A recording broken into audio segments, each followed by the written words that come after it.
Welcome to असली वजह। आप सुन रहे हो एक साइकोलॉजिकल डीप डाइव। आज हमारे पास जो सामग्री है वो इंसानी रिश्तों की सबसे अंधेरी गलियों में से एक की पड़ताल करती है।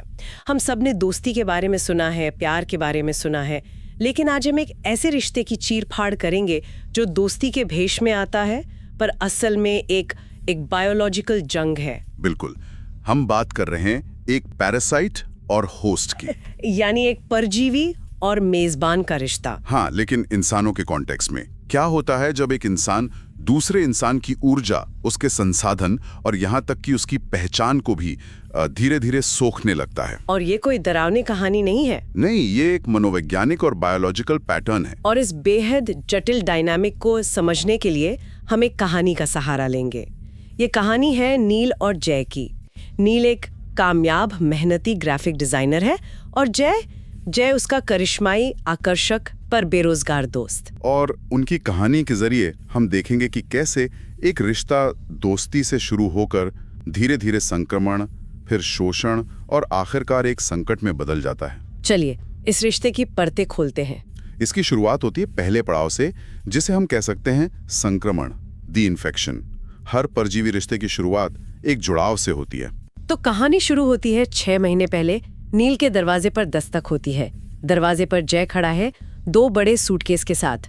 उसका चेहरा परेशान है, लेकिन आवाज में एक अजीब सी उम्मीद है। और वो नील से कहता है, भाई बस 2 हफ्तों की बात है, मेरा मकान मालिक पागल हो गया है, मुझे बस एक लॉन्च पैड चाहिए, फिर मैं यहाँ से चला जाऊंगा। हम एक टीम है ना? हाँ, और यहीं पर वो पहला कदम रखा जाता है। बायोलॉजिकल भाषा में इसे अटैचमेंट फेज या जुड़ाव का चरण कहते हैं। और यहाँ ध्यान देने वाली बात यह है कि परजीवी अक्सर एक संकट का, एक क्राइसिस का इस्तेमाल करके मेजबान से जुड़ता है।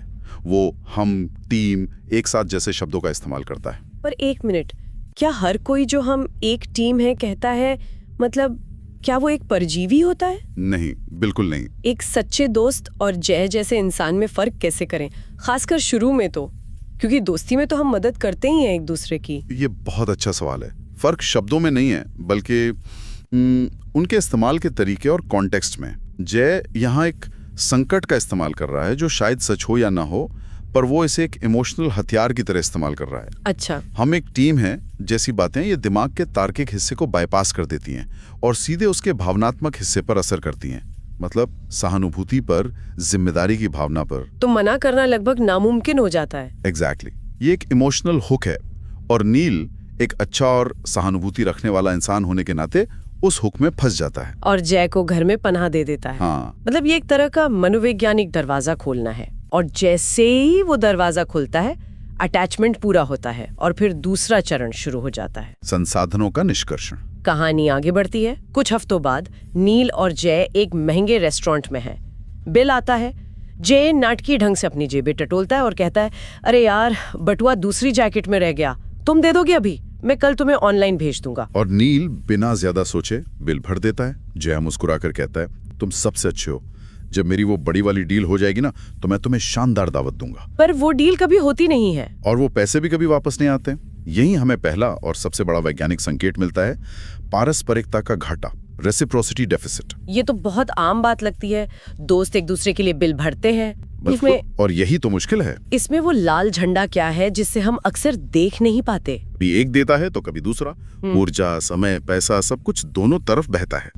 लेकिन एक परजीवी रिश्ते में ये एक वन वे स्ट्रीट बन जाती है। मतलब संसाधन सिर्फ एक तरफ बहते हैं, मेजबान से परजीवी की ओर। हाँ, और दिलचस्प बात यह है कि प्रकृति में कई परजीवी अपने मेजबान की न्यूरोकेमिस्ट्री तक बदल देते हैं, ताकि मेजबान को देने में ही खुशी महसूस हो। क्या आप कहना चाहते हैं कि जय के वादे भी कुछ ऐसा ही काम कर रहे थे? बिल्कुल। जय का ये वादा कि मैं तुम्हें बाद में दावत दूंगा, ये नील के दिमाग में डोपामाइन का एक छोटा सा हिट देता है, उम्मीद का एक छोटा सा इंजेक्शन। नील को लगता है कि वो एक दोस्त की मदद कर रहा है जो जल्दी अपने पैरों पर खड़ा हो जाएगा, और इस उम्मीद के नशे में वो इस असंतुलन को नजरअंदाज करता रहता है। तो जय अब घर में सेट हो चुका है और नील की जेब भी हल्की होने लगी है, लेकिन ये सिर्फ पैसों की बात नहीं थी, है ना? नहीं, बिल्कुल नहीं। धीरे धीरे इसका असर नील की सेहत और ऊर्जा पर भी दिखने लगा और यहीं से कहानी दूसरे पड़ाव में दाखिल होती है, शोषण या द ड्रेन। हाँ, एक बार जब परजीवी जुड़ जाता है और संसाधनों का बहाव शुरू हो जाता है तो असली नुकसान दिखना शुरू होता है। कहानी में 3 महीने बीत चुके हैं। इसे समझने के लिए हमारे स्रोतों में एक स्प्लिट स्क्रीन मोन्टाज का जिक्र है। एक तरफ नील है, वो देर रात तक काम कर रहा है ताकि घर के 2 गुने बिल भर सके। उसकी आंखों के नीचे काले घेरे हैं, उसने जिम जाना छोड़ दिया है और अक्सर तनाव में जंक फूड खा रहा है। और स्क्रीन की दूसरी तरफ है जय, वो दोपहर तक सोता है, नील की जिम मेंबरशिप का इस्तेमाल करके अपनी बॉडी बना रहा है। नील के लाए हुए ताजे और सेहतमंद खाने को खा रहा है। वो एकदम फिट, ऊर्जा से भरपूर और चमकता हुआ दिख रहा है। एक शाम थका हुआ नील घर आता है और जय से कहता है, यार मैं बहुत थक गया हूँ, क्या तुम टीवी की आवाज थोड़ी कम कर सकते हो? और जय का जवाब सुनिए, वो हंसकर कहता है, तुम बहुत ज्यादा तनाव लेते हो दोस्त, तुम्हें अपनी वाइब अच्छी रखनी चाहिए। मेरी तरफ देखो, मैं कितना बढ़िया हूँ। अरे यार, ये तो बहुत ही डरावनी तस्वीर है। एक इंसान की ऊर्जा दूसरे की चमक बन रही है। और सबसे खराब बात तो जय का जवाब है। हाँ, वो नील को ही उसकी थकान के लिए ताना मार रहा है। ये तो मतलब जले पे नमक छिड़कने जैसा हो गया। बिल्कुल। और यहीं पर दूसरा वैज्ञानिक संकेत सामने आता है, वाइटैलिटी स्वैप, जीवन शक्ति का आदान प्रदान। हाँ, लेकिन सिर्फ एक दिशा में। जैसे जैसे परजीवी मजबूत होता है, मेजबान कमजोर होता जाता है।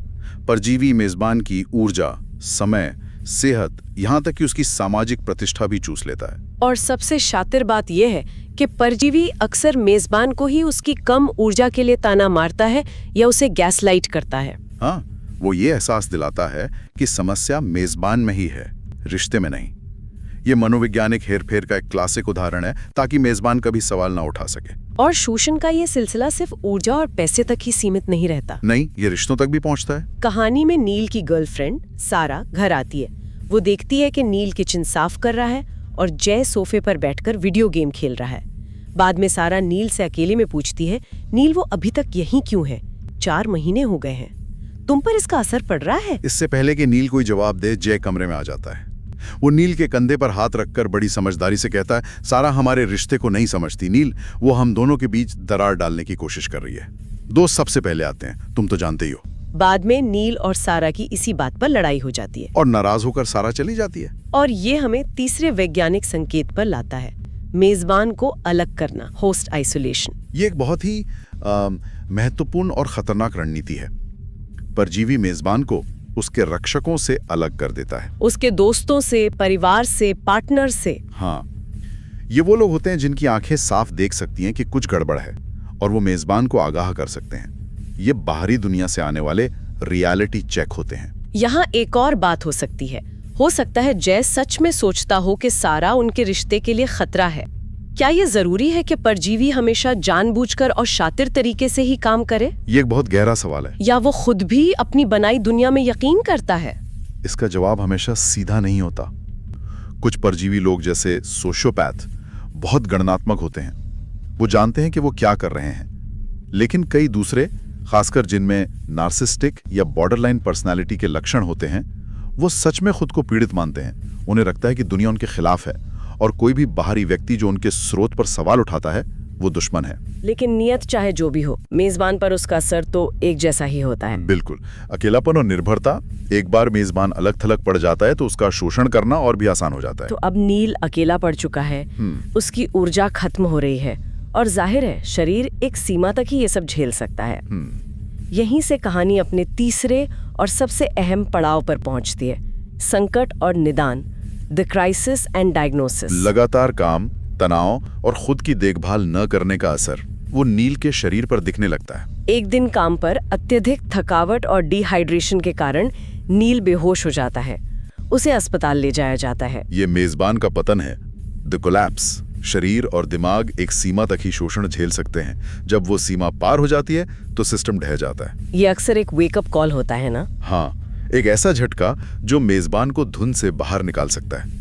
लेकिन कभी-कभी मेजबान तब भी हकीकत को नहीं देख पाता। नील अस्पताल के बिस्तर पर लेटा है, उसके हाथ में आईवी ड्रिप लगी है। वो अपना फोन उठाता है और जय को कॉल करता है। शायद अभी भी उसमें दोस्ती की एक आखिरी उम्मीद बची है।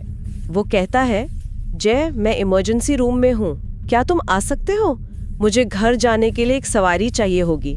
और फोन की दूसरी तरफ से एक पार्टी का शोर आ रहा है। जय जवाब देता है, अरे यार, ये तो बहुत बुरा हुआ, पर मैं अभी एक बहुत जरूरी नेटवर्किंग इवेंट में हूँ। तुम्हारी कार लेकर आया हूँ, मैं यहाँ से निकल नहीं सकता, तुम ऊपर कर लो।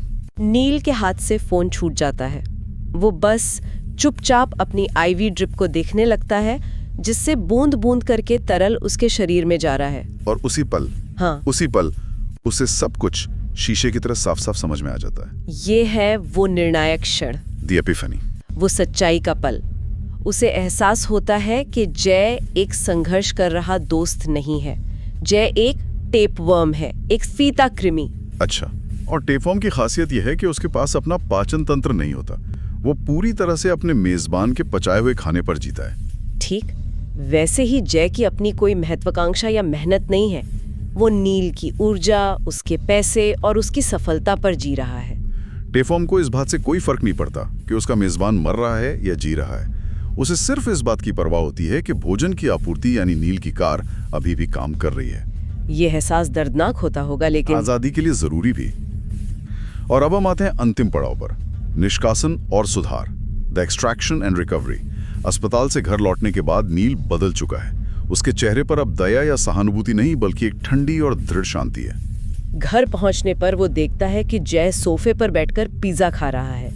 जय लापरवाही से कहता है, जिंदा हो, बढ़िया, वैसे आज इंटरनेट बहुत धीमा चल रहा है। नील शांति से जवाब देता है, बाहर निकलो। जय हंसता है, उसे मजाक लगता है।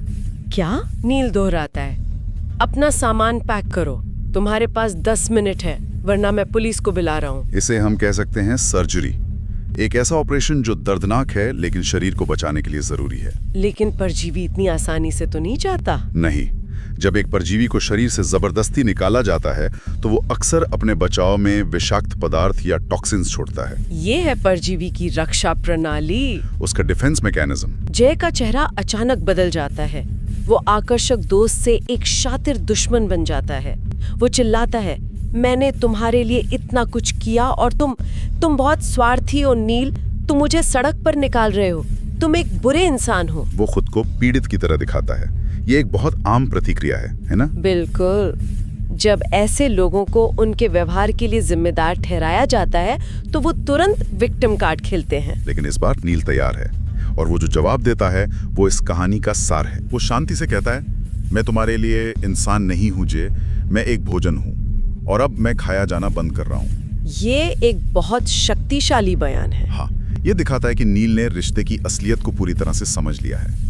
उसने अपनी पहचान को उस भोजन या संसाधन के लेबल से अलग कर लिया है जो जय ने उस पर लगाया था। ये सिर्फ जय को घर से निकालना नहीं है। नहीं, ये अपने दिमाग से उसके मनोवैज्ञानिक नियंत्रण को निकालना है। नील जय का बैग हॉल में फेंकता है और दरवाजा बंद कर देता है। जय 5 मिनट तक दरवाजा पीटता है, गालियां देता है और फिर खामोशी। वो चला गया है, शायद एक नए मेजबान की तलाश में। और इसके साथ ही नील के लिए स्वस्थ होने का सफर शुरू होता है। कहानी 3 महीने आगे बढ़ती है। नील पार्क में जॉगिंग कर रहा है। वो स्वस्थ दिखता है। उसका बैंक अकाउंट फिर से स्थिर है। उसका अपार्टमेंट शांत और साफ है। तभी उसके फोन पर एक दोस्त का मैसेज आता है, हे, जय मेरे सोफे पर रह रहा है। वो कह रहा है कि तुमने उसके साथ बहुत बुरा बर्ताव किया। क्या ये सच है? ये एक तरह का अंतिम परीक्षण है ना? बिल्कुल। परजीवी जाने के बाद भी दूसरों के जरिए मेजबान तक पहुंचने की कोशिश कर सकता है, उसकी प्रतिष्ठा को नुकसान पहुंचाकर, उसे फिर से अपनी दुनिया में खींचने की कोशिश करके। हाँ। नील मैसेज पढ़ता है, मुस्कुराता है और उसे डिलीट कर देता है। उसे अब कोई फर्क नहीं पड़ता। वो आजाद हो चुका है। और यहीं पर हम इस कहानी और हमारे स्रोतों के वैज्ञानिक निष्कर्ष पर पहुंचते हैं। प्रकृति में एक परजीवी अक्सर मेजबान को यह विश्वास दिलाता है कि वे उसके बिना नहीं जी सकते, कि मेजबान कमजोर है और उसे परजीवी की जरूरत है। लेकिन विज्ञान और मनोविज्ञान दोनों स्पष्ट है। एक बार जब परजीवी को हटा दिया जाता है तो मेजबान मरता नहीं है, मेजबान ठीक हो जाता है। वो न सिर्फ अपनी खोई हुई ऊर्जा और संसाधन वापस पाता है, बल्कि पहले से ज्यादा मजबूत, स्वस्थ और समझदार भी बनता है। तो नील तो आजाद हो गया, उसने एक बहुत मुश्किल लड़ाई जीती। हाँ, लेकिन यहाँ एक सोचने वाली बात यह है, अगर जय अगले ही दिन नील के पास माफी मांगने आता, गिड़गिड़ाता और बदलने का वादा करता, तो क्या नील उसे दूसरा मौका देता? और क्या हमें ऐसे हालात में देना चाहिए? एक परजीवी को निकालने के बाद क्या मेजबान में उसके लिए कोई भावनात्मक लगाव बाकी रहता है, बाकी सवाल हम अपने सुनने वालों के लिए छोड़ते हैं। अगर आपको ये वीडियो अच्छा लगा हो तो लाइक, कमेंट, शेयर और सब्सक्राइब जरूर